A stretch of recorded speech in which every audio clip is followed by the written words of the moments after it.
جي الجيريا وكذا وسطاء التأمين.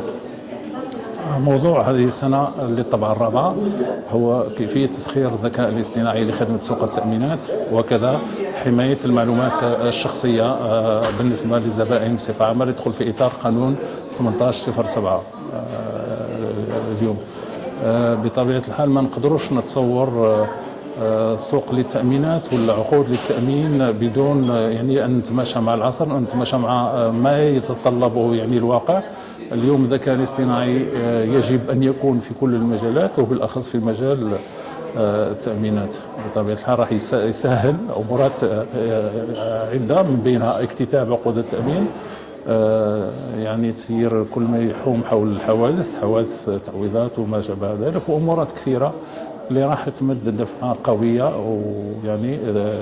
تمشي قدما إن شاء الله بقطاع التأمينات. وهذا كله راح يصب في بطبيعة الحال في تحسين الاقتصاد بصفة عامة، الدور الكبير اللي يلعبه سوق التأمينات في انتعاش الاقتصاد بصفة عامة.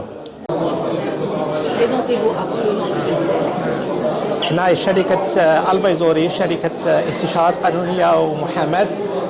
نشكر شركة جي على هذه المناسبة القيمة اللي عبرها تم الخوض والمناقشة الإطار القانوني اللي يخص التوقيع أو الإمضاء الإلكتروني.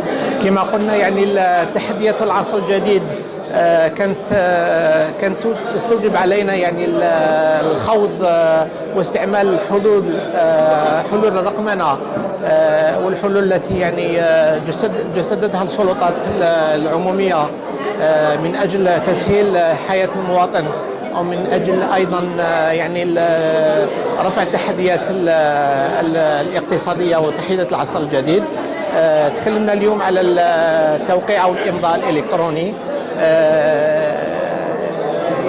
كان لابد من حتى قلنا أنه في السنوات الماضية انتشار وباء الكوفيد، والحمد لله مضينا قدما من هذا الوباء، لكن هذا الوباء كانت بين قوسين فرصة، كانت ألزمتنا باش نعاود نشوف وجهة نظر المواطن، إعطاء حلول تمكنه من استعمالها بما يتماشى مع المتطلبات الاقتصادية والعصر الجديد.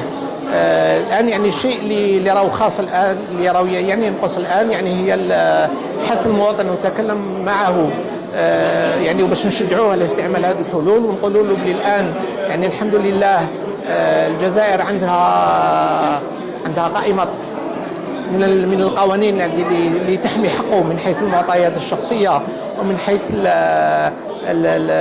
كيفية التعاقد عن بعد. الآن يجب نخوض في هذا المجال، هذا الشيء اللي راح يسمح للجزائر باش تكون في الواجهة الأمامية مثل الدول المتقدمة.